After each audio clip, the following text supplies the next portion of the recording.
What do we do at EBSCO?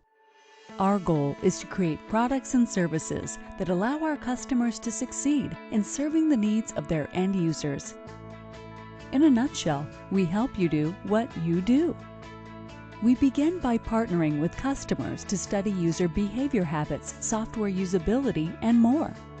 We spend a lot of time thinking about different audiences and different target audiences. And so one of the methods that we use is called contextual inquiry. This allows us to better serve you and your users through thought leadership and innovative product development. EBSCO also employs more than 200 librarians across nearly all of our departments to help align our efforts with the needs of information professionals in all types of organizations. All of this research and expert knowledge forms the foundation of the products and services we create.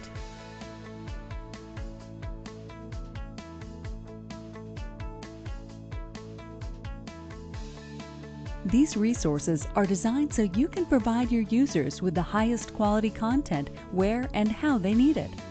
From our publisher relations team to our collection development experts, we are always exploring new ways to help maximize the value of your overall collection.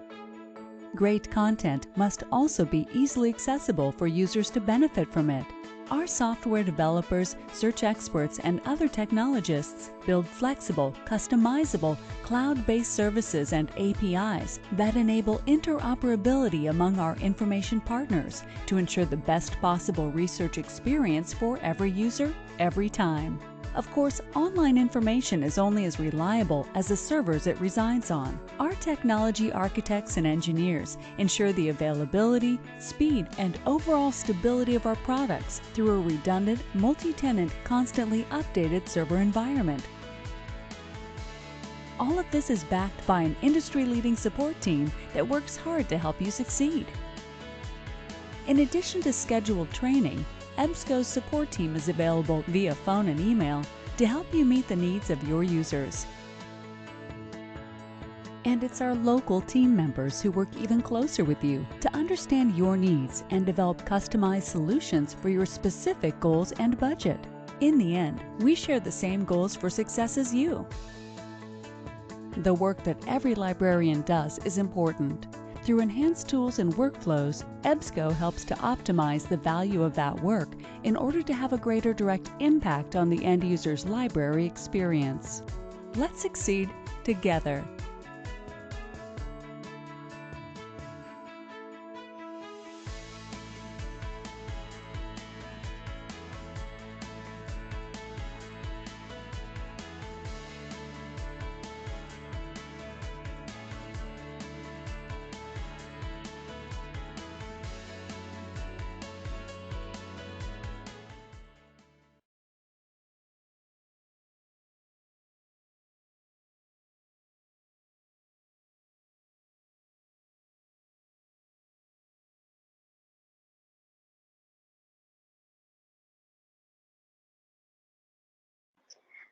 Good day, good morning, good afternoon, and thank you so much for joining us for another webinar installment from Transform Africa.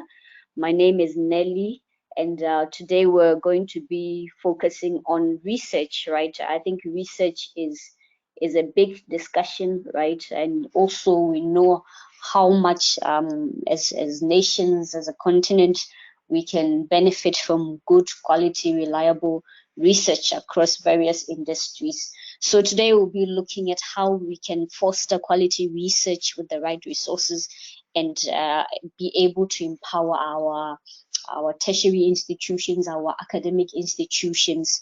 So for this webinar, we have partnered with EBSCO. If I can just introduce EBSCO. EBSCO is the leading provider of research databases, e-journals, and e-package subscription management, book collection development and acquisition management, and they are a major provider of library technology, e-books, clinical decision solutions for universities, colleges and hospitals, corporations, governments, K-12 schools, and public libraries worldwide. EBSCO has been able to help so many institutions and organizations to improve research outcomes through quality content and technology for over 70 years. So we're so glad to be partnering with EBSCO for this session. Now introducing our panel. On our panel, we have Dean Kearns. Dean is the Regional Sales Manager for the Sub-Saharan Africa region from EBSCO. Dean has an in-depth knowledge of research resources and has been instrumental in getting many institutions in Africa to enable their learners to access quality academic research resources, including here in Nigeria. Onyeka is a digital marketer with Transform Africa. She holds a BSc and an MSc in International Relations. Mrs. Beatrice Clement Dan Maingona is with the Kaduna State Ministry of Education. She has over 18 years of teaching experience. Ms. Beatrice holds a BSc in physics from the prestigious Ahmadu Bello University, Zaria, Kaduna, and a certificate in education NCE in mathematics and physics, and is a registered member with the Teachers Registration Council of Nigeria. Last but definitely not least, Mrs. Abba Agnes Ajuma is a senior scientific officer at the National Space Research and Development Agency. She is also a software developer and holds a Master's of Information Technology from University of Lagos and a BTech in Library and Information Technology from FUT Minna. So our panel, we're so glad to have you. Thank you so much for joining us. We are now just going to be going into a presentation and a demo from EBSCO. Please, if you want to ask any questions throughout this session, please feel free to do so. You can use the question function on your device to ask any questions or to comment, and would really love to hear from you and to make the session interactive, right? We believe that this is an area that we strongly need to develop. So at this point, we'll be handing over to Dean. Thank you. Thank you, Nelly. I just wanted to confirm you can all see my screen? Yes, we can. Thank you. Perfect. Thank you. And thank you for the kind introduction. It's great to speak with you all. So as Nelly said, my name is Dean Kearns. I'm the Regional Sales Manager focusing on the academic market in Sub-Saharan Africa. So the Nigerian market is, I suppose, still quite new to me in that I haven't traveled to Nigeria yet because of the COVID times. So I've been working in the market going on 2 years now, and it's been a great experience. I hope to travel to Nigeria in the near future. So I'm going to go over a brief overview of EBSCO, what EBSCO does and how we do it at a very high level. So in terms of, there we go. So at the moment, EBSCO works with Transform Africa in the Nigerian market to try and assist us in having a physical presence to be able to work with local customers and the local academic institutions. So we have a close working relationship with Transform Africa. The main thing I want to talk about today is what EBSCO does and why we do so. Okay. So in that video that was shown earlier, you would have seen that EBSCO's main aim is to provide relevant and reliable information. Okay? And it's obviously very important that it's available when your users need it. So throughout the week, when they're traveling, where they need it, so depending on the institutions they were at, and how people need that information. And that's become even more prevalent in the current market with working remotely. You know, you've got users that are going to be working remotely, maybe on a tablet device, or you've got users that are sitting in an office. You know, maybe they are studying part-time and they're sitting in an office during the day behind a desktop and they want to be able to access some resources. They need to have that same experience that they feel like they're in their library and they can get that quality content. So EBSCO Information Service has been in the market for over 75 years, and we work with hundreds of thousands of organizations all over the world. And I know in Africa, we work in most of the African countries with the academic institutions, and it's a constantly growing economy and a growing market. So points of interest, I think, is that EBSCO is one of the busiest for fee websites in the world. So we have over 100 million page views per day across all of those institutions I mentioned. And these are the markets that we cover. So yes, colleges and universities are a big part of our market, but hospitals and medical schools, even your actual schools, so primary schools, high schools, your corporations, governments, as well as public libraries, we offer collections and content for all of these markets. Now, looping back a couple of steps, we speak about finding software if you're working remotely, or if you're on a mobile device, or if you're on a laptop. How do you find content? How do you access that content? And this is where the library industry and the market has really been making big strides in the last few years, is in terms of the software and the technology that's being made available. So in previous years, you would walk into a physical library, you would use your catalog, you would find a book, and you would do your reading and your research. You would check out the books, etc. So how do we mimic that experience in a real-time environment online where users expect an instant gratification? They want that content right now on their device, and that's a single click access. And this is this sort of ecosystem that EBSCO has been working in for a number of years now. So you'll see at the top here, we talk about finding your library. We want to navigate that website. We want to discover and access information. So back to that, looking through your catalog, finding what's available, finding what's most relevant. Then you're going to find that publication. Then how do you authenticate? Because we all know that security and safety online is a big consideration, and with things like protection of personal information and all of that information, how do we protect the users and how do we protect the institutions? So this whole ecosystem has become more and more important in a digital world. So what makes EBSCO different? What do we do that maybe is not done by some of the other suppliers and aggregators within the market?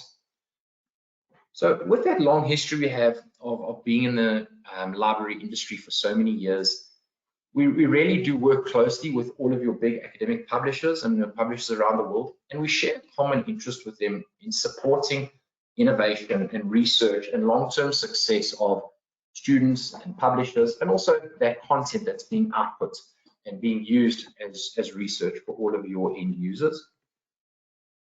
EBSCO is also the only vendor that sells across, if you want to call it, the spectrum of library resources. So we've got print and electronic subscriptions. So if you think of your traditional journal or your magazine subscriptions, in years gone by, it would have been a physical magazine that would be delivered to you. So we now have that in a physical delivery or an online delivery. We have online databases, we have ebooks, we have print books, and I've also just touched on all of that technology. And then with that technology, we obviously want to make sure that we maximize the customer and the user experience. So, and I always use the analogy of Google. A lot of end users, they expect a Google-like experience. When they log on, they expect to see a search box. I want to be able to do a search, find what's most relevant, and then with a single click, I actually want to find that information.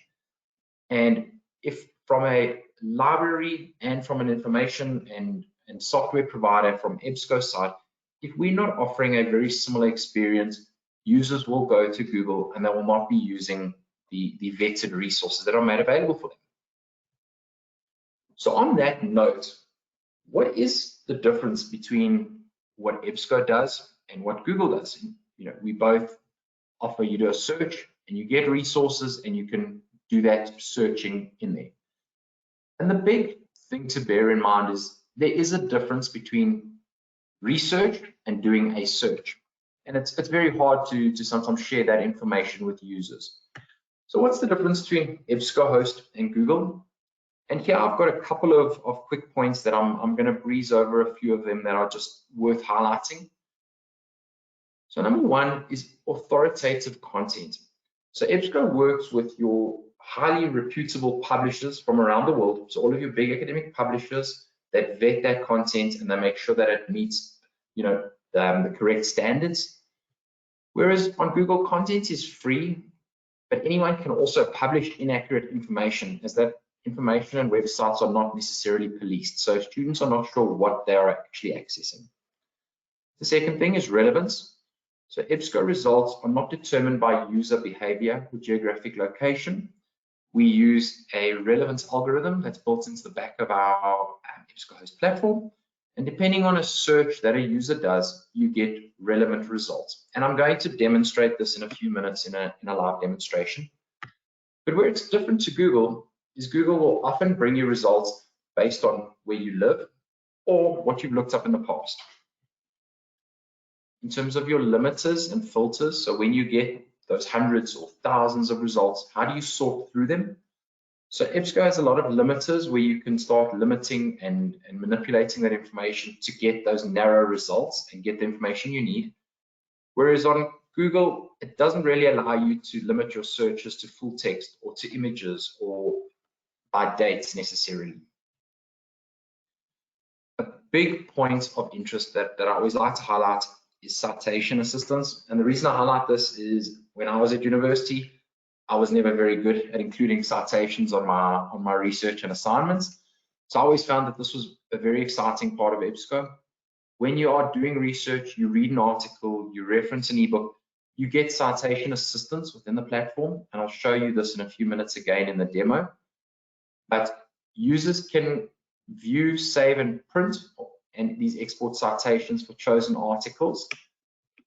Whereas you have no similar feature on Google. You're left to your own device to sort of create that citation based on the information that you can find online. On EBSCOhost, you've got the ability to save your searches and results within a personal protected folder. There's no such comparative feature on Google.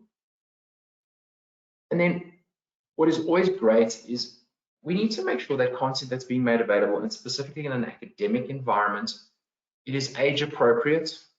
And I think that this is a big concern in a lot of academic institutions, where you see the likes of YouTube and Facebook are maybe banned in terms of, you can't access those platforms from an academic institution.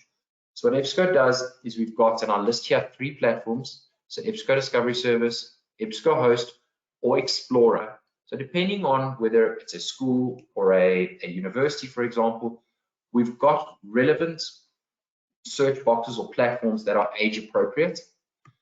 Whereas Google, as we all know, just has a single search box and you can access everything.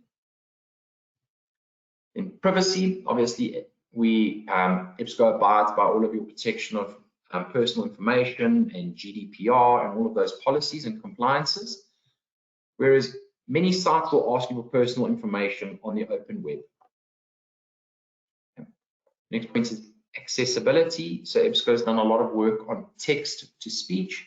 So for people that have some disabilities, maybe with vision impairment or the likes, they can get that accessibility on the EBSCOhost platform. Whereas text to speech and all of that on the open web is almost non-existent. And then instructional support to make sure that you're always getting support and tutorials and guidance when you're doing search. EBSCO has got all of these documents freely available, and there's no equivalent feature on Google. Okay, so that's just some of the things to maybe bear in mind, as to why you would consider EBSCO as opposed to free information that's available on Google. I'm going to quickly breeze over the next few slides, and what I really want to highlight here is that in essence, EBSCO is made up of 3 main portions. So the first is EBSCOhost databases, the second is ebooks and audiobooks, and the third is software as a service. So if we briefly jump into each of those, what EBSCO does is when we talk about a database, it's an aggregated collection of journals and magazines. So we reach out to all the big publishers around the world, we license their content, and then we put them in academic databases. So we have more than 90,000 publications in 450 databases. And these databases are spread across, and these are some of the subject areas. This is not a complete subject area, but if you are an institution that's focusing on education, for example, we've got collections that are specific for the education environment, and the journals that are made available are the journals from all of your big publishers that are within that sphere of interest. Two quick databases that I want to highlight, and these are two of our flagship databases, is Academic Search Ultimate. And this is a multidisciplinary database, and it has thousands of peer-reviewed journals, including science. And I'm sure many of you that have worked in the library environment are familiar with the Science Journal. It really is an amazing journal and one of the sort of higher ranked journals. This particular journal is included in the Academic Search Ultimate database with no embargo. So your students can access this title within that database. Okay. And within that database, if you had to subscribe as an institution to each of those journals as an individual site, it would cost you over $3.7 million to subscribe to all of those individual titles. But from EBSCO, we offer you an annual subscription to that database for an absolute fraction of that cost. The next item is Business Source Ultimate. And this, what I like to always highlight about Business Source Ultimate is that it's a growing collection, and you'll see here at the bottom we have more international content, and this includes Africa. So we have more local content which is applicable. There's business videos from some of these top providers. And what is always of great interest is if you do have a business school, if you have students studying maybe an MBA, etc., you also have non-journal content, which is very valuable. So in this instance, you have market research reports or SWOT analyses, you have country economic reports, and you see that there is really a lot of information here in terms of your company profiles, for example. You have nearly 1.2 million company profiles. So if you are doing research and doing an assignment within the area, the business sort of area of study, you really get a good overview of all of that content. And then, as with the academic search, if you went and had an individual subscription to all of those titles that are in that database, it would cost you over $1.2 million. Okay. So EBSCO eBooks. So this is onto the second sort of area of EBSCO's offering. We have nearly 2.2 million ebooks and over 200,000 audiobooks are available. And why should you consider these subscriptions? So point number one is maximizing access. You get a large predefined collection of ebooks, and all of these are available as an unlimited model. So that means all of your students can access the same book at the same time, and there's never going to be any turnaways or any frustrations with access. It truly is unlimited access. Meet your content needs. So there's quality ebooks that are curated by collection development experts. And I mentioned that value in terms of the databases. So an annual subscription is a small fraction of the purchase price. Okay. So in terms of our subscription collections, these are the collections that we have available. So I mentioned earlier the education area. So if you wanted ebooks on education, we've got that collection. Or if you maybe just wanted nursing, we've got a nursing collection. So what I'm going to quickly show you here is on the academic collection. I want to focus on this one for briefly. So this collection has over 200,000 titles in the collection. So over 20,000 of those are DRM free. So this means that there's no limits on how you can interact with that book, or how you download the book. Users can download the book and keep it. There are over 650 parent publishers, including Taylor and Francis and Wiley and Elsevier and the likes of all those big, world-renowned publishers. And then there's 92,000 titles from university presses, the likes of Oxford and Cambridge, MIT, etc. So you can really see the quality and the amount of content that is in that collection. So as an institution, for these 217,000 titles, if you went out and you bought all of those titles to keep them, it would cost you just over $40 million to buy all of those ebooks. So you can, again, see the value in that collection as a subscription. And then the last little section that I'm going to touch on before I move on to the demo is software as a service.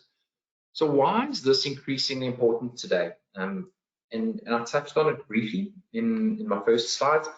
People are working remotely. People are working on numerous devices. So whether it's a tablet or a smartphone or a laptop, they need to search for content. They need to be authorized to use that content. And then they need to have a seamless and smooth user experience when accessing that content.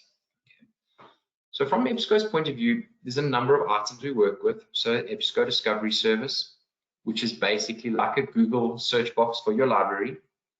We work with Open Athens, which is a single sign-on solution, so it can authenticate your users remotely. We work with Stacks, which is a content management site. So if your institution needs a library website or a front page, you can use Stacks. This little button is the new EBSCO mobile app that is available. So we all know that everything is available on an app, and students are using apps for everything. So we need to be in that same sphere and offering them where they're working. The next one is we're able to integrate with an institutional website to offer you a search box. And then point number 6 is we also integrate and work with all of your traditional sort of learning management systems. So whether it's Blackboard or Moodle or Canvas, we can work with those. So last 2 or 3 slides that I want to show you is the EBSCO mobile app.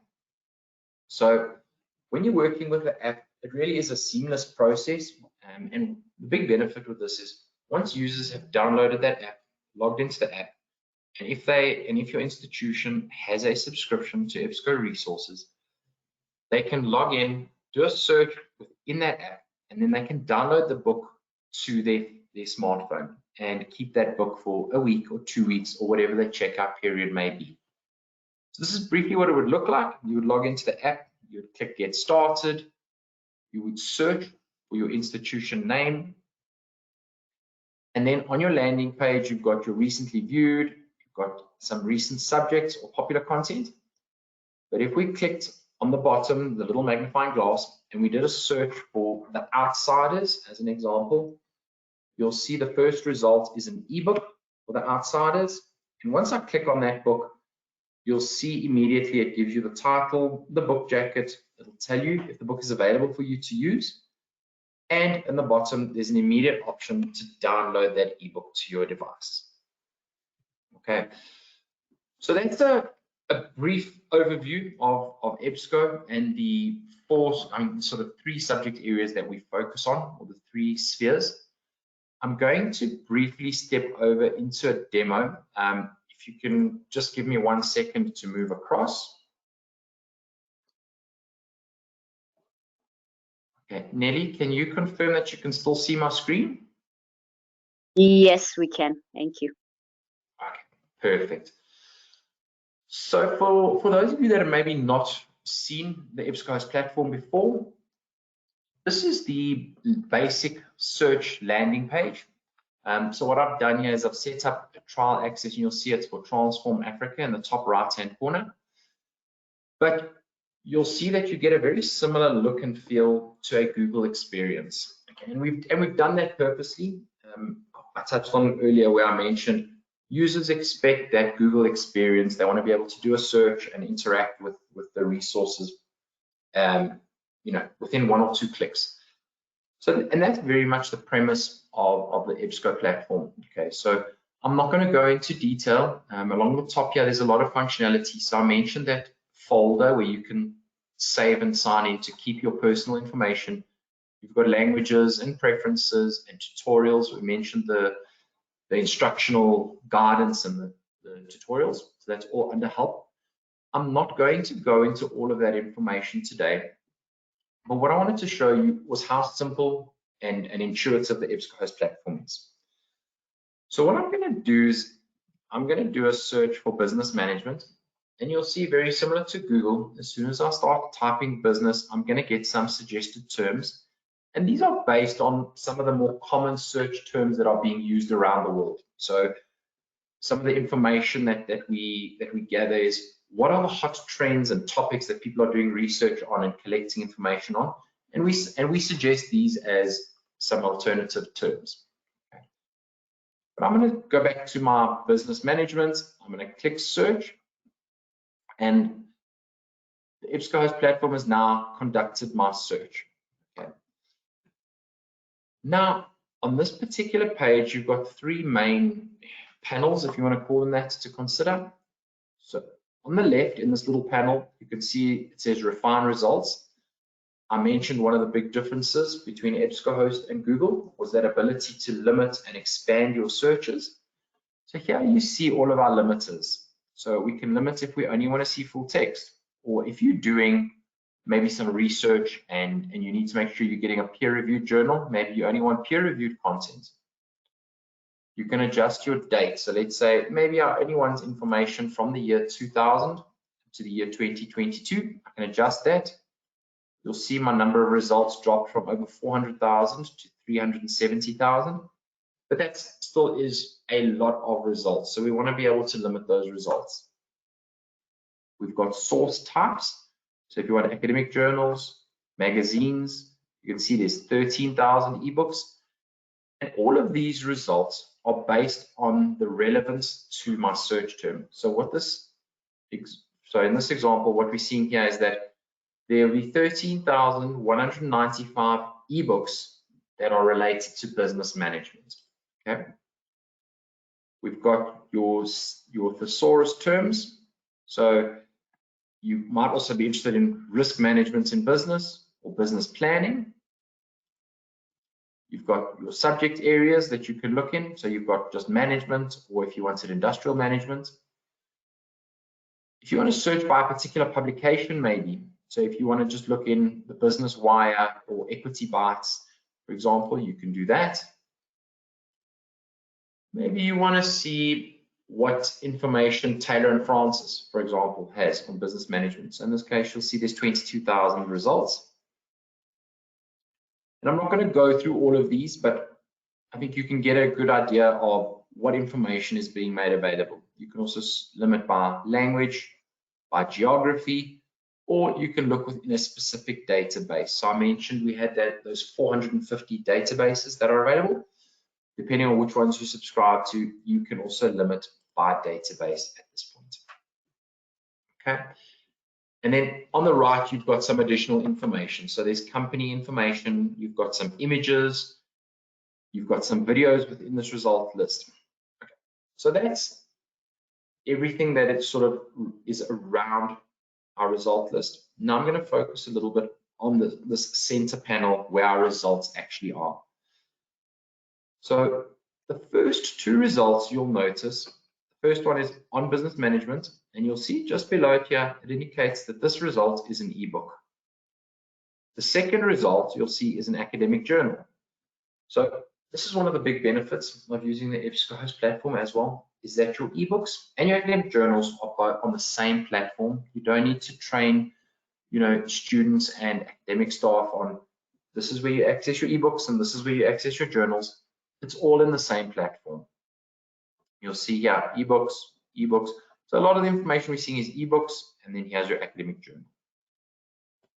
So what I'm going to do is I'm going to open up this particular ebook, and what it's going to do is it's going to take us into the detailed record. And this is a lot of information that from a library point of view we use, and it's good to know. You'll see here you get your publisher permissions, so how students can use the book. So students can actually copy and paste from that book. They can print or email 100 pages of that book, and there's unlimited user access. So the students can, as many of them simultaneously can access that book. Okay. Before I show you some of the tools that you'll see on the right-hand side, I'm actually going to go into this ebook. So if I click on the PDF full text, you'll see it's going to open up the ebook reader for me. And this might take a couple of seconds to load. but it's going to actually open up that ebook in this reading panel as a PDF document. And that is very much the same experience as you would have if you opened a PDF on your laptop or your desktop or a tablet, a smartphone, etc. Whatever device you're using, you're going to get that same PDF experience in this reader. Okay, so there you'll see now that this is loaded. I'm just going to zoom out a little bit so that you can actually see that book cover, and then we can actually just scroll down through that book to read it. Okay. So now onto some of those tools that I briefly mentioned, and this is where some of the big differences between EBSCO and Google comes into play. So I mentioned that folder earlier, that's in the top right-hand corner. If I click here, add to folder, you'll see now in that little folder, it shows me a little piece of paper, meaning I have added something to my folder. I can save pages. So maybe I just want a particular chapter or a particular section of this book. I can email a section of that book. So at this point, I'll click email pages, and to tie in with that information I showed you earlier, we can email 100 pages. So if I put my email address in here and click send, I would get that PDF emailed to me up to 100 pages at a time. I can print the pages. I mentioned that citation assistance that I've always found is a great feature on EBSCO. So as a student, if I'm doing some research and I need to reference this paper, let's say, for example, my institution uses the Harvard referencing, you'll see my reference is done for me here, and I can copy that citation and paste that into my assignment or my research. You have a dictionary. So with a lot of users, English is not necessarily their first language. So it's a great offering to be able to have a dictionary within the platform. And the reason that we've done this is that we did find users would start reading a book and they wouldn't be sure about a word. They would go to Google, do a search for that word, and before you know it, they're gone. They would be looking at YouTube, and you would have sort of lost that concentration of that user. So by keeping them on the EBSCO's platform with the dictionary, it really helps to ensure that they're getting through that research. You can export to a citation manager. So whether you're using RefWorks or EndNote or Zotero, whichever one you're using, we've got the option to save to a Google Drive. So while you have this EBSCO folder, we know a lot of students also use Google Drive, so you can save to Google Drive. And then the last functionality here is a permalink. So as an academic staff member, if you're using a learning management system and you want students to use this particular book, you can copy this permalink and paste it within your coursework. You could email it to students, or maybe if I'm a student and I wanted to share this link to this particular book with a classmate, etc., I could send them that permalink and it would bring them straight to this book. Okay. So that's some of the functionality that's available. The next thing that I want to quickly show you is when we see users interacting with ebooks, it's often a case of you don't need that whole book for this particular week or semester or whatever we're focusing on. It's often a case of you might need 2 or 3 chapters. So let's say as part of the course I'm currently doing, my lecturer said to me, chapter 2 is what we're focusing on for this semester or this quarter, whatever it may be. You'll see next to each section within the book is a download button.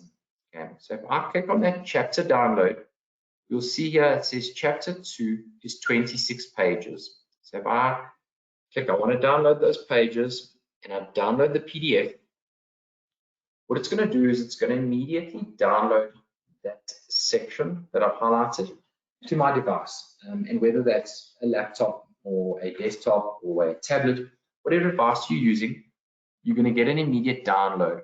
So you'll now see in the bottom left corner of my screen that download is available. And if I click on that download, there's my PDF document of chapter 2.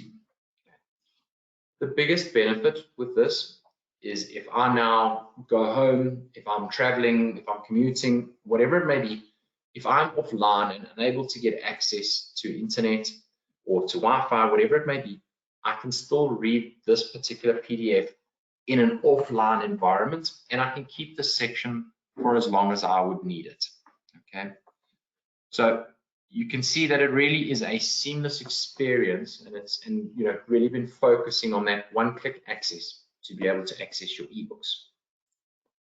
Okay, so that's ebooks on the EBSCOhost platform, and you can really get an idea of how easy it is to interact with those books. Okay, the one last thing that I'm going to quickly touch on is I want to just show you the subtle difference between an ebook and a journal on the EBSCOhost platform. And what we find quite often is that students don't necessarily even know that there is a difference between the two. So this is what a journal article would look like. So you'll notice on the left here, you don't have the chapter download functionality. And I'm trying to see if I can move this. On the right-hand side now is all of that same functionality that we had. So it's saved to your Google Drive, print, your email, your citation assistance, and your permalinks, etc. So instead of having all that functionality at the top of your ebook, you've now got it on the right, and at the top here, you can actually download that PDF. So in terms of an end user and training and making sure that they can access those resources, it really is an easy process, and users they'll generally pick it up quite quickly how to use it. It is very intuitive, and it really is a seamless process. The last thing I want to quickly show you is in terms of help. So what EBSCO's done is we've really focused on creating tutorials. So if you have any users that are struggling and they need some basic training, we have a tutorials page. And within this tutorials page, you can get they're generally between 2 and 4 minutes, little training videos that will show you how to use the EBSCO resources. So if we scroll down here, you'll see here all of your resources. So how to do an advanced search, how to browse subject terms, to create journal alerts. And there's an introduction to EBSCOhost, how to do a basic search, citing articles. So I mentioned that Harvard Citation Assistance, all of that information. So your users can actually get some self-guided training at this point on how to interact with the EBSCO resources. So that is what I wanted to highlight today. I don't know, Nelly, if we want to look if there's any questions or what is next on your agenda. Thank you so much, Dean. Thank you so much for the wonderful presentation and demo. I think what I would just urge everyone on the call is just to ask questions. Use the question function or the chat function. We will get to address the questions a bit later, right? So thank you so much, Dean. I think I just want to take it back a little bit from what you presented and what you showed us, right? You were talking about accessibility, the fact that users are able to get access to research resources from anywhere that they are, whether they're traveling, whether they are living off campus, and from any device that they're using. And you also mentioned that this is a secure environment, right? It's very secure. And I think one of the key things about EBSCO is that you are able to get different resources, right?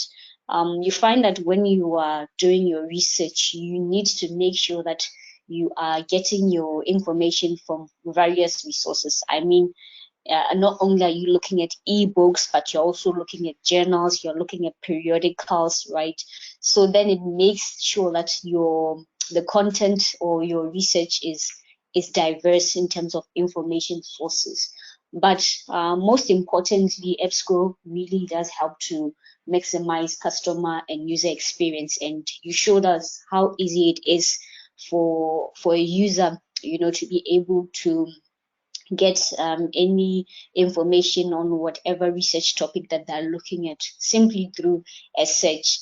And I know that, you know, when an institution starts using a solution like EBSCO, we want to make sure that we empower the librarian so that the librarian can also transfer that information to the rest of the users or the students so that they're able to use the system efficiently.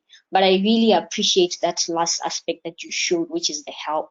So even if you do have, as a user, have one or two touch points through a librarian on how to do your research online or through a tool like EBSCO, you also have videos to show you, right, where to go and how to look for information and how to look for the information that you want to look for at the specific time.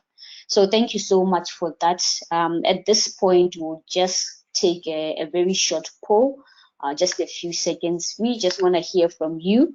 So please just take a few seconds to go over this poll. Thank you.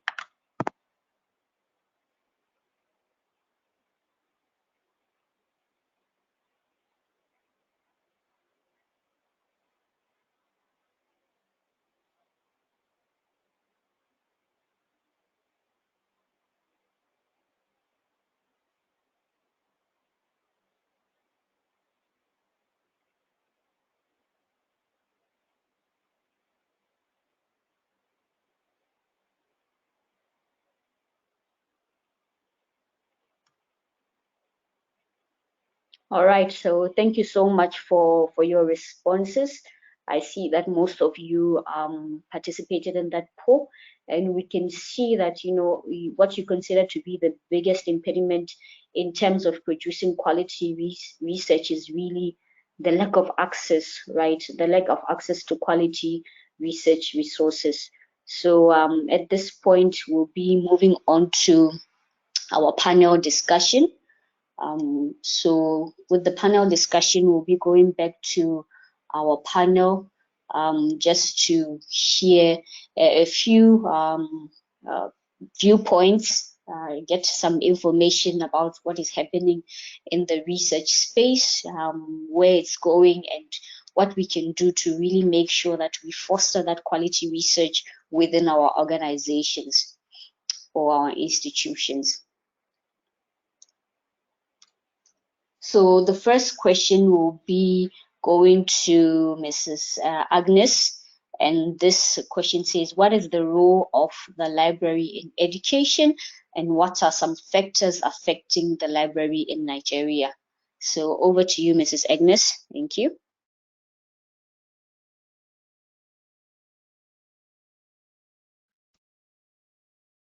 Good morning, everybody. Thanks for the question. Okay, first off, I want to speak on the role of libraries in education. Speaking on the role of library in education, I would like to talk about the academic libraries, which we all know that academic libraries are attached and situated in higher institutions, and it serves two contemporary roles or purpose. One of the purpose of the library for education, that's for institution, it's one, it supports the institution's curriculum needs. The second one is that it supports the research need of the university faculty and students. So libraries offers fantastic space for students to learn, and it offers excellent environments for research.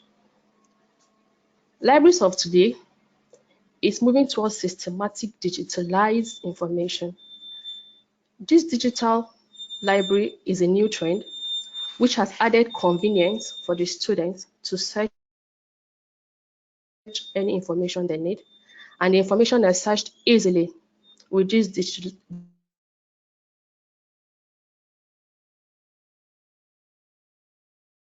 digitalized format.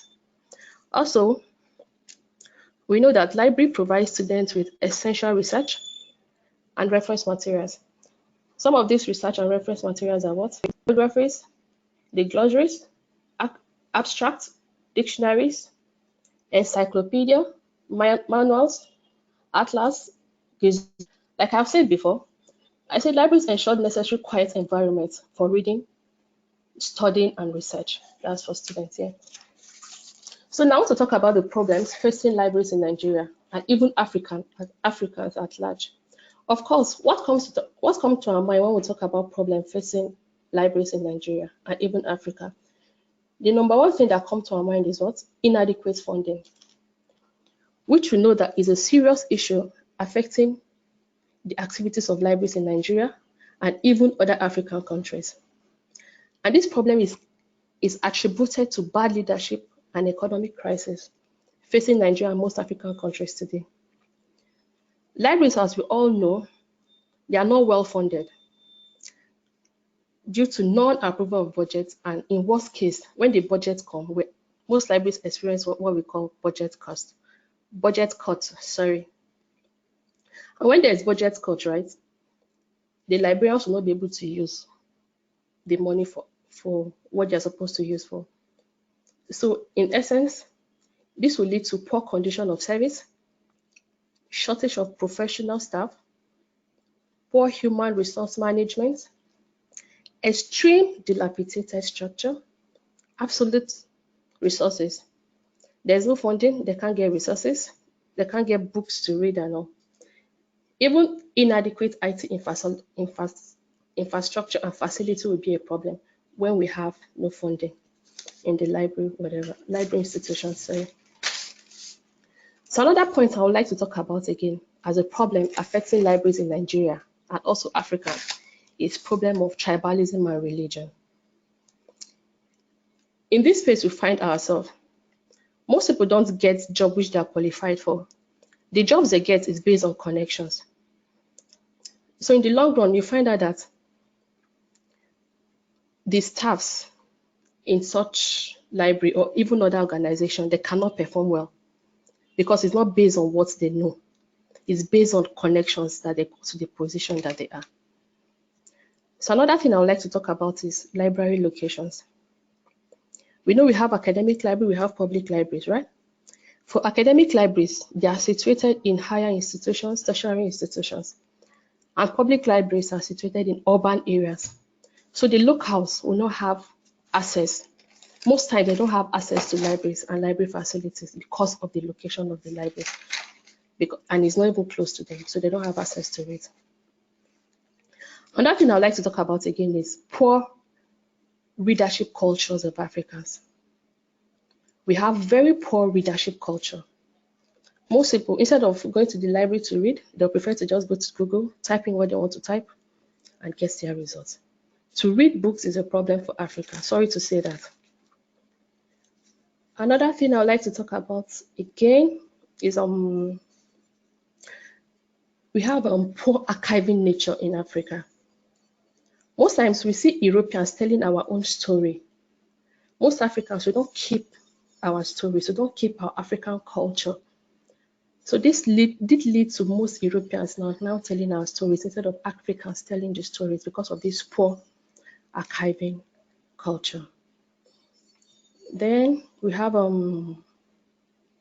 academic libraries in Nigeria and even Africans have not fully adopted the use of modern technologies. The modern technology I'm talking about here is what? Is the ICT. Most of the academic libraries lack the skilled manpower and capital needed to operate a digital library. Only few institutions have adopted digital library system. As such, a lot more still needs to be done because the few parent institutions that have adopted the new technology have several constraints. What are these constraints? Number one factor is poor internet, that's erratic internet service. We have poor power supply. Most times there's no light, so how will you operate a digital library efficiently?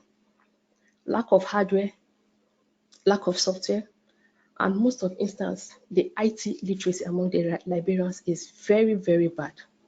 Sorry, I must say this. Then another thing I would like to talk about again is inadequate storage space, which is still in the same stuff with the ICT. That's libraries not adapting the IT facilities very well. We have inadequate storage space, for libraries, that's for their visual and audio library content. Thank you very much. I hope I've answered your question. Thank you so much, Mrs. Agnes. This was a packed question, and you mentioned so many factors that are affecting the library, not just here in Nigeria but across Africa. And I think we probably need another forum, right, to dissect this. But the library is really our source of information, right?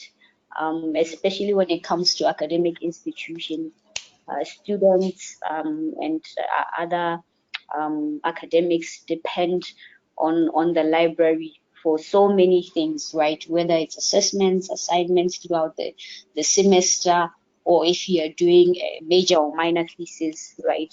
You are really relying on your library to be your source of everything. And today's library, like you've already said, is moving to digital, right?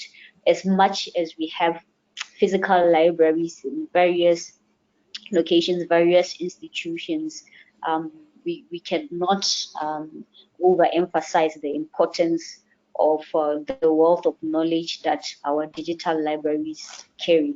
So thank you so much for that. So we'll be moving on to great. We'll be moving on to the second question, which is what are the current trends in academic library services? And this one will be going to Onyeka. Thank you. Hey, good morning. Good morning, everyone. Thank you so much for everyone that has spoken so far. It's been an impactful session. When it comes to current trends in academic library services, we'll notice that a lot of changes are occurring in that area, and there are changes in response to learning and research environments, changes in the behavior of library users, and a number of changes like that. Because of such changes, you also find that changes are also occurring in different areas of library service, in their delivery, in different issues, and also current solutions that are being given to such changes. So new digital resources and services are being added when it comes to library services. So, and one of the reoccurring present trend is the application of information and communication technology in academic library services. And these services are being offered to diverse people in different areas of the world on a daily basis. Not beyond just a daily basis, it's 24/7 basis. That's 24 hours, 7 days a week. It keeps on going. Information tends to keep on being disseminated up in different areas, and it's also gotten when required. Is now not limited to place-based services, especially when it comes to the adoption of digital resources. So these changes are occurring, and some of its benefits is that it has increased the effectiveness and efficiency of library servicing, especially when it comes to the present use of application of information communication technology.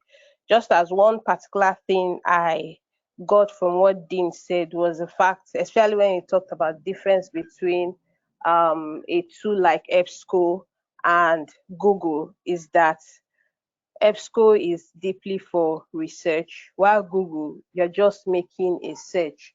So somebody that is going for research will want to go for something authentic, something deep, something strategic. They are not just going to get information just on the basis of making a search.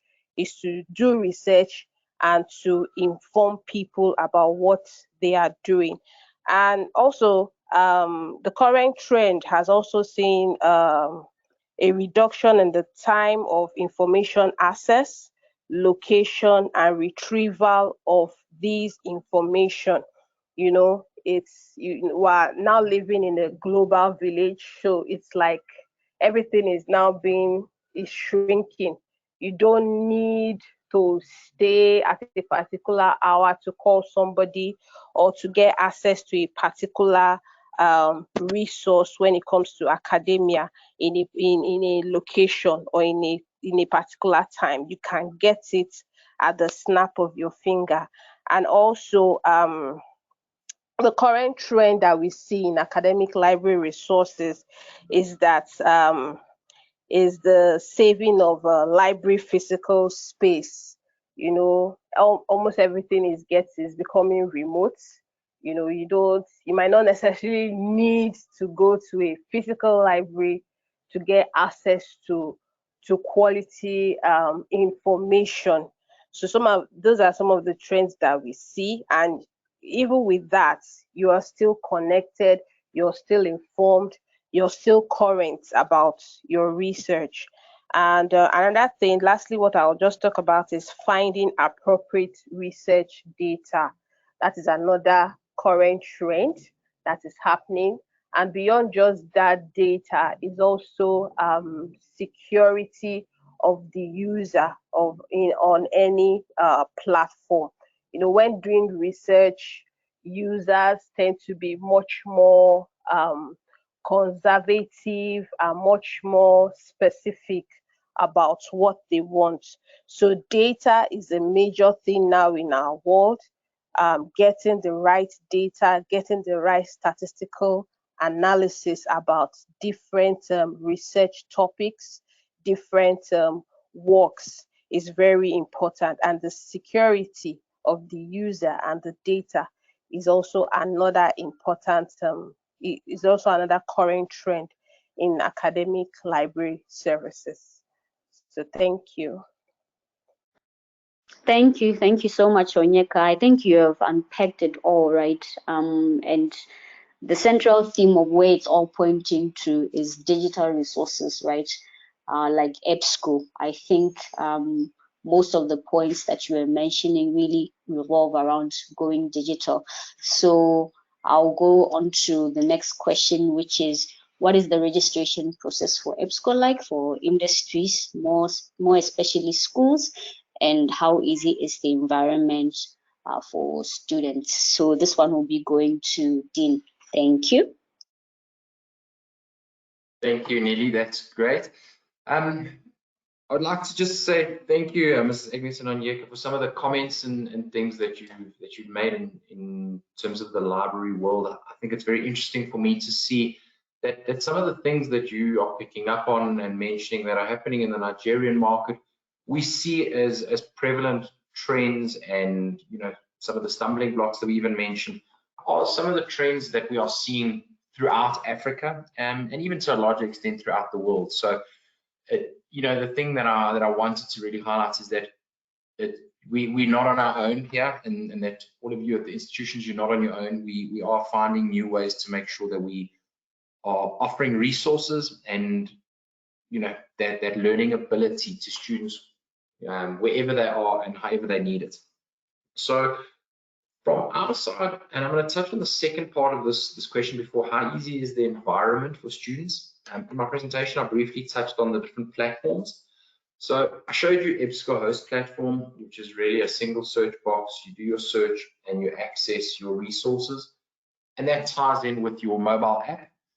The other side of it is, if you're looking at a school environment, that particular environment might seem overly academic, if we want to put it that way. So we need to make sure that, again, touching on that age appropriate and that it is an enticing environment, we need to make sure that we're offering that for students in a school environment. So for schools, we offer a platform called Explorer. And what this does is it's a lot of the same information, but it is a more visually based platform. So there's a lot more images, the text is a bit bigger, it's a lot more colorful. So it makes sense to offer that school environment as opposed to an academic research environment. So this is, we found, is very important for your students to make sure that they can feel comfortable using that environment. In terms of the registration process, so with all of the markets and institutions and sort of corporations that we work with, to actually register with EBSCO, if you'd like to look at trial access, or if you would like to look at using our resources, it really is a quick and seamless process. What we do on our side is we register the institution on our profile, so we just need some details in terms of addresses and contact people. And what we do is we set up the access on our side, and we then need to just set up authentication. So if you're going to be using IP addresses to authenticate your users, or if you'd like a username and password, we share that information with you. And as soon as you have that information, accessing EBSCOhost is as simple as going onto Google.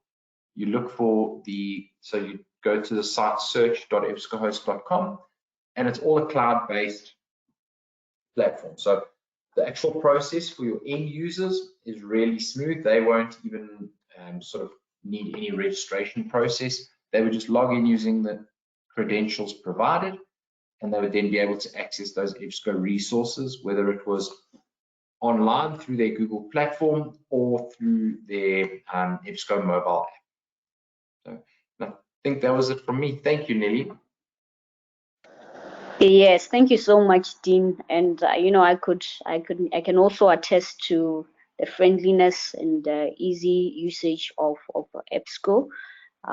Personally, I had experience with using that during my university years, right? Whether it was just assignments throughout the semester or when I was working on my thesis. That search box function that you mentioned, it really makes it easy.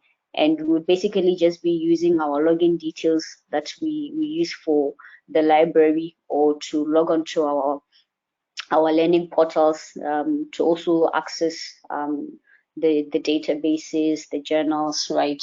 And because it's so easy to use, right? Because it's so familiar, because you were comparing the search box function to Google, it's a familiar thing, right? So whatever you want to search, you just go straight into it, right? And there's so many resources there, like we've already said, whether you're looking at periodicals, journals, you're looking at ebooks, you are also able to narrow it down further to so many areas, like Dean has shown us on the demo, right? Whether it's dates that those sources were published on, whether it's a specific region across the world, whether it's a specific discipline, right? Like maybe you want a business resource, or maybe you are from a school of health, right? You want health resources. So thank you so much, Dean, for highlighting that. The last question, I'll be going back to you, Dean, just to give us an overview of how the e-library has impacted student academic performance in Nigeria and across Africa. I'll just say across Africa in its entirety, because I know you have had experience dealing with multiple institutions across the continent. Thank you. Thanks, Nelly. Exactly to your point, in the Nigerian market, it's still a relatively new environment for me, and I'm coming to terms with it and understanding the market. But from my experience, the e-library environment has made a big difference for a lot of students. We've touched on accessibility and the ability to access that information at a time that suits you, and I think that's becoming more and more prevalent in the world that we're living in. And I don't want to say post-COVID, because I know we're not quite post-COVID yet, but post the lockdown initial sort of timelines and the sort of shift in the world, people have gotten used to working remotely, working at strange times, whether they're traveling, etc. So all of those things make a big difference. And if I look at, there are a number of the people that actually work in our EBSCO office in South Africa that are studying part-time, and a lot of them use the EBSCO resources remotely. And even just from a point of time saving, a lot of them say, well, I don't have to go to campus to find my textbooks. I don't have to go to campus to print a particular journal. They can find that, whether they're sitting in the office or if they're sitting at home, they can access those resources, get what they need. And it really buys you that additional time, instead of spending your time finding the information, you can actually spend that additional time doing the research, which is really where the value is.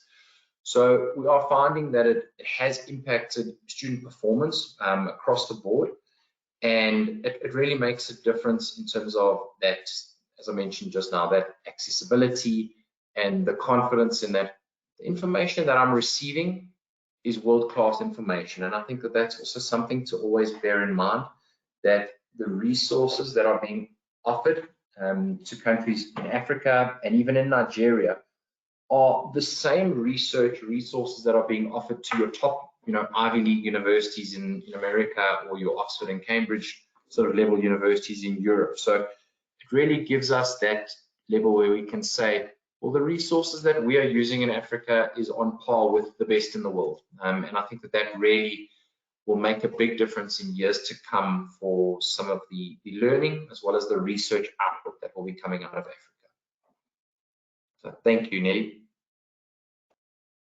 Yes, thank you so much, Dean.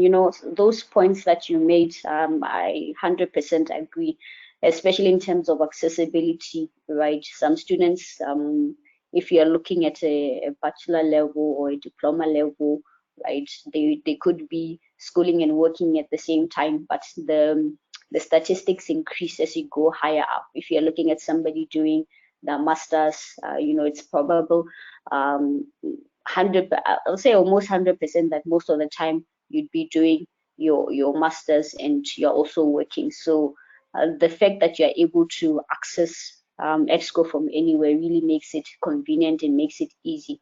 And you might also notice that they could be having fewer touch points, right?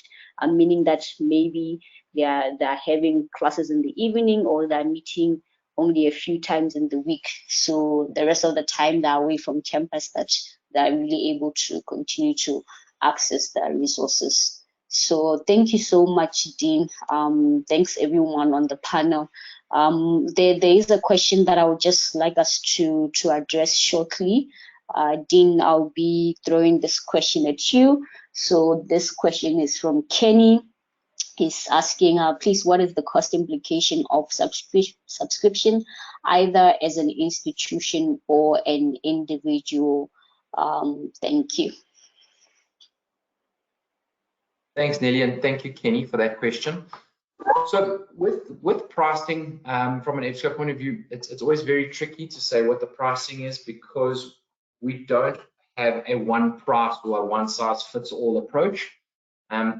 And the main reason we do that is we can't charge in a market like whether it's Nigeria or South Africa, we can't charge an institution what we charge to an American or a European institution. So on that point, we have a number of factors that will always come into play when it comes to pricing. We look at where an institution is, the size of the institution. And then it really depends on what you would like to access, or what bouquet of resources you would like to access. So I showed you in my slides, there were a couple of ebook collections, and then I said we had those 450 databases. So each database and each collection has its own price, and we obviously do package pricing. So it really depends on what you would like to see, and what information you would like to access. But on that point, what I would like to suggest is if anyone does want to have a discussion about pricing and offering, please reach out to the team at Transform Africa.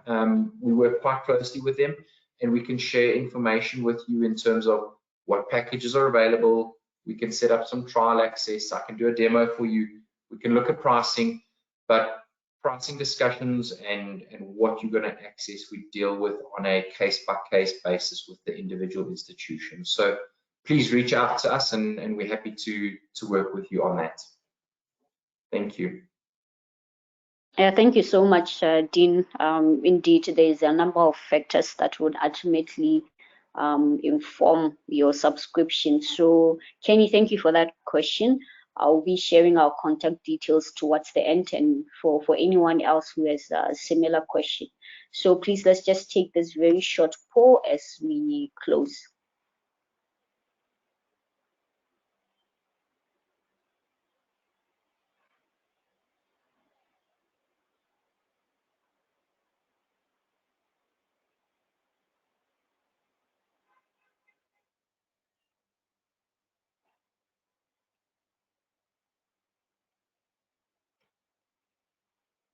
All right, thank you so much for your responses. I think it's 100% clear that it is very important that our institutions have good resources, but they're also able to use those resources. That's very important, right? Because you can have the resource but not use it. So it's very important that the users are empowered, right, to make the most out of that resource. So it's in closing, I just want to say thank you so much to our panel. Thank you for all the questions that you fielded. We really appreciate it. And thank you so much to everyone that attended today's event. Please, if you have any questions, feel free to email us at services@transformafricalimited.com. We are also available on Facebook and LinkedIn. Our pages are Transform Africa Limited, and our website is www.transformafricalimited.com. If you follow our pages, you get that benefit of also getting various alerts about any of our webinar sessions, right? We are very passionate about technology across various areas, various industries. So when you come into a session like this one, it's always an informative session, a chance to know how technology is moving towards solving so many challenges and so many problems that we face across the various businesses, institutions, organizations. So thank you very much for joining us for today. From the rest of the team at Transform Africa, see you next time.